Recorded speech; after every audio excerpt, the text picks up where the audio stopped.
それでは夏石バンヤと、その俳句の、アラビア翻訳者の和田山さんで、2言語俳句朗読をします。We'll begin bilingual haiku reading by author Banya Natsuishi and Arabic translator Muhammad 和田山ね。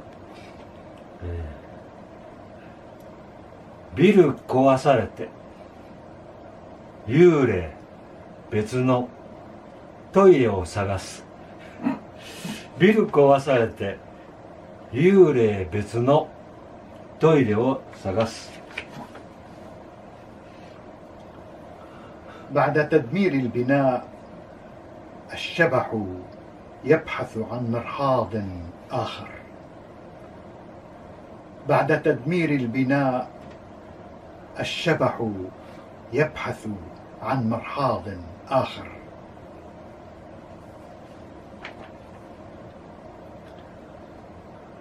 جاسمين 咲いて鳴り響く純白。ジャスミン咲いて鳴り響く純白。الياسمين يتفتح ويتردد صدى بياضه الشفاف. الياسمين يتفتح ويتردد صدى بياضه الشفاف. 結構アラビアの波があるんだね。はい。これは亡くなった吉田宗民さんに捧げたものです。The following haiku read by us, dedicated to 宗民吉田。芭蕉とピカソとあなたは遊ぶ闇の彼方。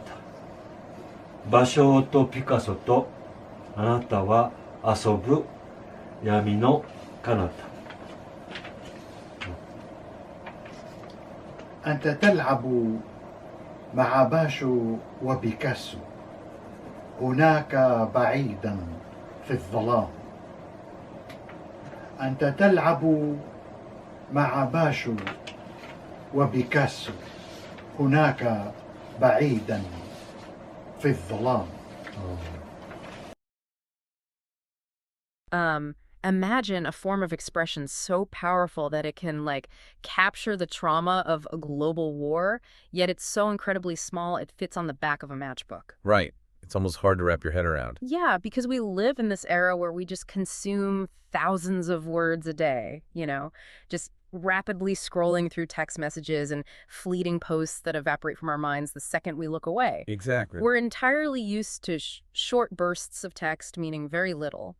But what happens when a mere fragment of a sentence holds, cosmic weight? It really highlights a strange paradox about modern communication, I think. Because we are currently transmitting more words today than at any other point in human history, yet we frequently find ourselves saying far less of substance. Yeah, absolutely. We've traded depth for efficiency. We really have. Which is exactly why we are diving into today's source material. Welcome to this deep dive. Today, we're exploring a really remarkable essay. It's titled For World Haiku by the Japanese poet and essayist Banya Natsuishi. It's a fantastic piece of writing. It really is. And our mission today, essentially, is to trace the hidden evolution of haiku. We're going to look at how it morphed from a highly traditional, rigidly defined Japanese form into a global, completely surrealistic phenomenon. And one that was inextricably shaped by the world wars and the chaotic rise of modern technology. Yeah. And, well, Natsuishi introduces this brilliant tension right at the beginning of his essay, right? It kind of frames everything we're going to discuss. He does, yeah. He points out that the very phrase world haiku carries this profound, almost uncomfortable duality. How do you mean? Well, on one hand, it evokes a sense of global harmony. Like, the structure of the phrase naturally mirrors something like world peace. Right, it gives you this idyllic image of bringing different cultures together across borders through the shared beauty of short poetry. Exactly. But on the other hand, the phrase directly echoes World War. Oh, wow. Yeah. And as we examine the history, that underlying tension isn't just a clever bit of wordplay. The friction between the idea of the world and the practice of haiku was the literal crucible that forged the modern version of this art form. It's an extraordinary and sometimes violent relationship. It really is. So, to understand how haiku captured the modern world, we kind of have to start at a moment when the Western world completely and utterly misunderstood it. Yes, let's go back. We are going back to the year 1902. Okay. This is right after the death of Shiki Masaoka, who was a famous Japanese poet. He spent his final years desperately trying to modernize the haiku form. Right, he was a massive figure in Japan. Yeah. And around this exact time, an English Japanologist named B.H. Chamberlain published this sweeping essay called Basho and the Japanese Poetical Epigram. And Chamberlain's role here is crucial because he was essentially the gatekeeper. Right. He was considered one of the foremost Western authorities on Japanese culture at the time, so his opinions carried immense weight in the Occident. Whatever he said went, basically. Basically, yeah. And in this 1902 essay, he makes two critical remarks about classic Japanese haiku that Natsuishi asks us to examine. First, Chamberlain claimed that in haiku, there is no assertion for logical intellect. No assertion for logical intellect. Right. He described it as just a natural scene outlined in, quote, 3 strokes of the brush, meant merely for the imagination or memory. Which really points to his massive 19th century bias, doesn't it? Oh, totally. Because the Victorian mindset believed that great literature required a sweeping narrative or sprawling multi-volume novel. Or a rigorous philosophical argument. Exactly. And because haiku lacked that essay-style logical assertion, Chamberlain just couldn't see its value. He completely missed it. And that leads to his second, more famous critique. He referred to haiku as a shattered crystal. A shattered crystal. Yeah, he argued that each piece reflects just a minute corner of a scene or a passing fancy, rather than a whole cohesive thought. It's a really striking phrase, though. It is. Okay, let's unpack this for a second, because on the surface, calling a poem a shattered crystal sounds quite beautiful to modern ears. It really does. It suggests something that catches the light from multiple angles. Right. It sounds poetic to us now. But in 1902, comparing literature to broken glass was Chamberlain's way of calling it decorative trash. Yeah, it was an insult. He felt it lacked the glue of a logical argument. He was fundamentally denying haiku the status of true literature. Yeah. I mean, Chamberlain dismissing haiku for not being an epic poem is like dismissing a lightning bolt because it isn't a battery. That is the perfect way to articulate his blind spot. He was looking for a steady, reliable stream of logic, completely missing the sheer momentary voltage of the image itself. Right. Chamberlain thought his rigid 19th century rules of literature were permanent. He was just blinded by his own cultural framework. He couldn't see past it. No.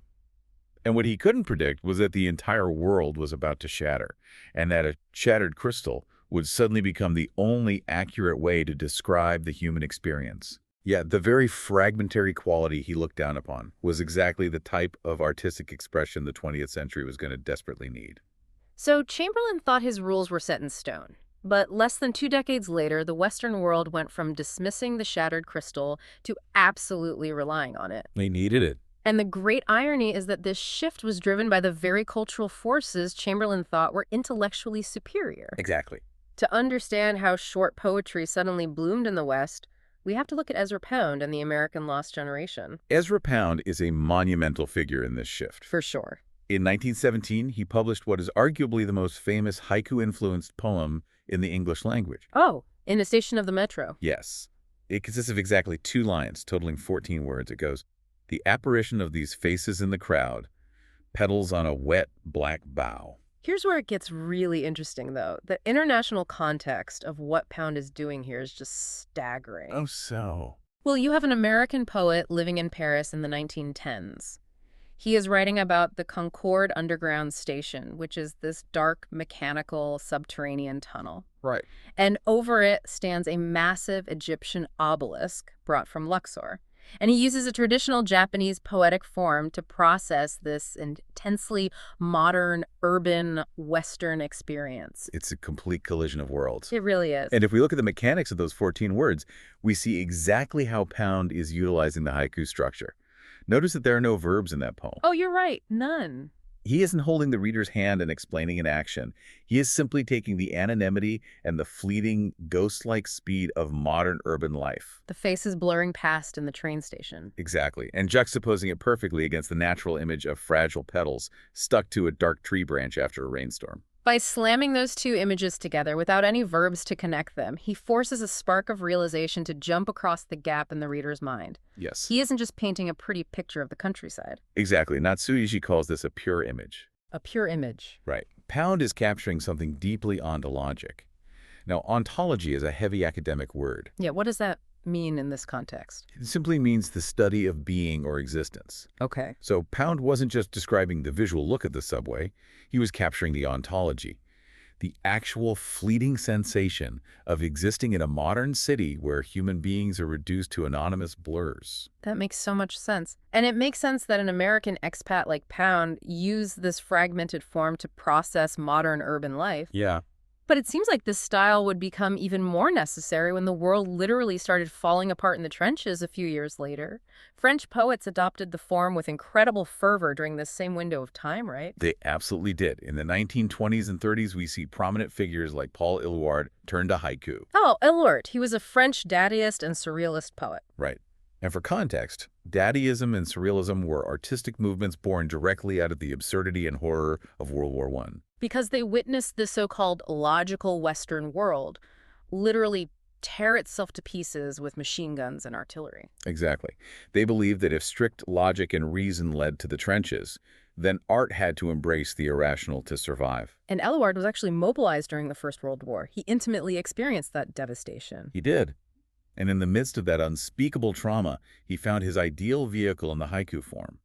In 1920, he wrote a piece that reads, "Hark to her song, she makes snow melt, wet nurse of birds." Wet nurse of birds. Yeah. That takes the poem completely beyond standard observable realism. It is totally dreamlike. And what's fascinating here is that dreamlike quality is exactly Natsuishi's point. Okay. The old, logical, sprawling, epic forms of literature simply couldn't capture the sudden, explosive reality of the 20th century. They were too slow. Right. The trauma and massive international displacement caused by the world wars catalyzed the West to embrace the pure image. Éluard's poem is a crystallization of deep ontology. It is an image beyond common sense. Fueled entirely by poetic energy instead of intellectual, logical assertion. The shattered crystal had ceased to be an elitist insult. It had become a survival mechanism for the mind. Man, that is powerful. But if Western poets were using this Japanese form to process the trauma of the trenches, you have to wonder what the Japanese poets were doing back home as the world started falling apart all over again. They certainly weren't standing still. Right. They weren't just rigorously counting syllables and writing about the seasons. They were simultaneously pushing haiku into terrifying, completely new psychological territories as World War II approached. Yes. In the 1930s, there was a movement in Japan known as New Style Haiku. Cool. These poets were actively trying to create surrealistic imagery based on their brutal lived experiences and their anxieties during the lead-up to the Second World War. And Natsuishi introduces us to a poet named Hakusen Watanabe. Yes, Watanabe. In 1939, right as the dark shadow of global war is creeping over the world, Watanabe writes an incredibly chilling haiku. It simply reads, "War stood at the end of the corridor." You really have to pause and let the heavy, suffocating imagery of that sink in. War stood at the end of the corridor. But wait, you might be thinking right now, wait a minute, isn't haiku supposed to be about a frog jumping into a pond or the first snow falling on a mountain? That's the traditional view, yeah. Right. The classic form is strictly grounded in a specific tangible season and the physical natural world.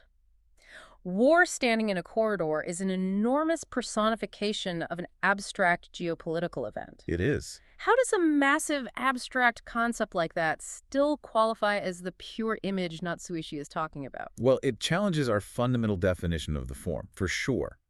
But if we connect this to the bigger picture, Natsuishi argues that Watanabe's image is the ultimate pure image. Why? Because it perfectly synthesizes the real and the surreal.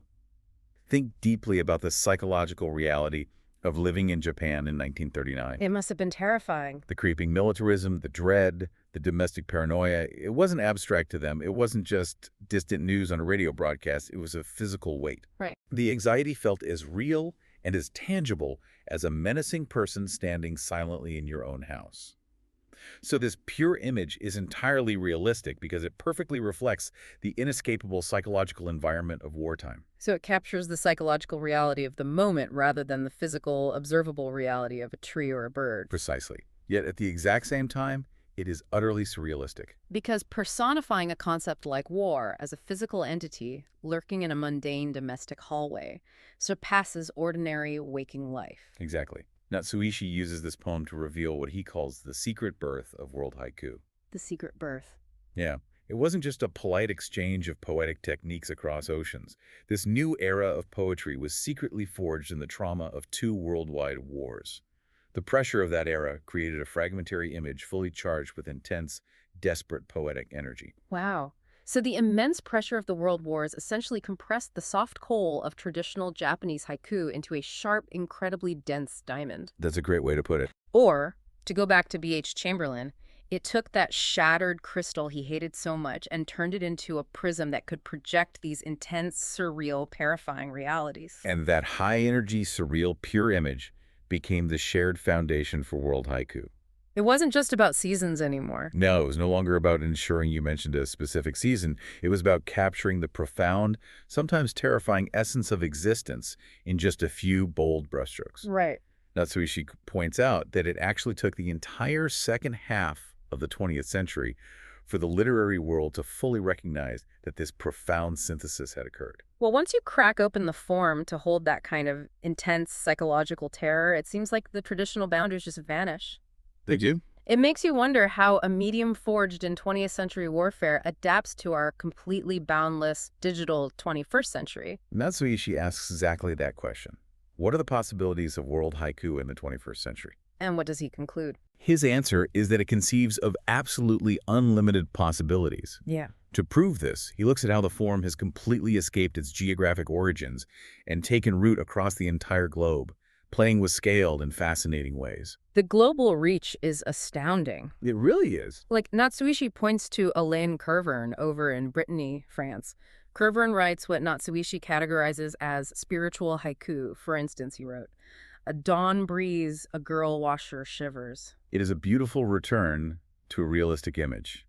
But as Natsuishi notes, this image is richly colored with a pure spirit. Yeah. It shows humanity and nature existing in a very primitive, direct, and intimate relationship. It is incredibly grounded. But then you zoom out and go all the way to Portugal, Yeah. where Casimiro de Brito writes this incredibly cosmic, dizzying nihilist haiku. Oh, this one is wild. He writes, "A city, a grain of sand, fragments of the Milky Way." Talk about a massive shift in scale. De Brito is playing with scale in a way that feels highly specific to our modern era. It is a massive cosmic image that, according to Natsuishi, provides a strange kind of encouragement after nihilism. It reminds us that our imposing human cities are ultimately just grains of sand in the vast fragments of the universe. It wraps a very modern scientific humility inside a tiny poem. Yes. Like, I mean, the most extreme example of this 21st century shift, and definitely the wildest part of Natsuishi's essay, is his own contribution to the form. Oh, the flying pope. Yes. He shares this highly personal story about having a vivid dream where he simply spoke the words, "flying pope." In Japanese, the phrase was "sora tobu hua." Right. He admits he didn't even know what it meant consciously, but the image was so clear to his subconscious that it sparked a massive, surreal series of poems. He provides a few examples of where this flying pope dream led his writing. Let's hear them. One is, "Flying pope, the fire of war is a jumping flea." Wow. And another one, "Flying pope many times crunches sand." Flying pope many times crunches sand. It is completely bizarre. It is out there, yeah. It sounds like a glitching computer program or a fever dream. But Natsuishi analyzes his own subconscious here to figure out what the flying pope really represents for the future of poetry. And what does he find? He concedes it might just be a caricature of organized religion, but more importantly, he realizes it represents a distinctly modern 21st century perspective. The key phrase Natsuishi uses to describe this is a mobile and imaginary viewpoint. A mobile and imaginary viewpoint. Right. Let's contrast this with traditional Japanese haiku for a moment. In the classic form, the poet is usually rooted firmly to a very specific geographic spot. Right, sitting in a garden. Yeah, the poet Basho is sitting by a specific pond in a specific season, watching a specific frog. The perspective is completely fixed, grounded entirely in the immediate local physical senses of the observer. Their feet are firmly planted on the earth, and they are only writing about what they can physically see or hear in a 10-foot radius. Exactly. Yeah. But the flying pope is completely untethered. It hovers above the earth. From this mobile viewpoint, the poet can watch literally anything occurring on the entire globe. It's a huge shift. It is a massive philosophical shift from a fixed, localized viewpoint to a fluid, global, boundless perspective. It is exactly like having a literary drone camera or zooming around on Google Earth. That's a perfect analogy. You have the ability to zoom all the way in on the fire of war and perceive it as a tiny jumping flea, and then instantly zoom out to a surreal image of the Pope crunching sand. You aren't tied to the pond in your backyard anymore. No. The modern world haiku poet has this untethered ability to synthesize disparate global images in an instant. And honestly, it perfectly mimics how our modern brains work when we're doom-scrolling through a newsfeed on our phones. Oh, 100%. We are constantly jumping from a tragic war zone to a surreal internet meme to a nature documentary, all in the span of a few seconds. We all possess a mobile and imaginary viewpoint now. That captures it perfectly. In this new century, we have acquired the technological ability to watch anything that might occur on Earth simultaneously. Yeah. Because of that, World Haiku is incredibly promising. It serves as the perfect vessel for poets in entirely different countries to find a truly poetic, manageable way to process this overwhelming, boundless new century. So, what does this all mean?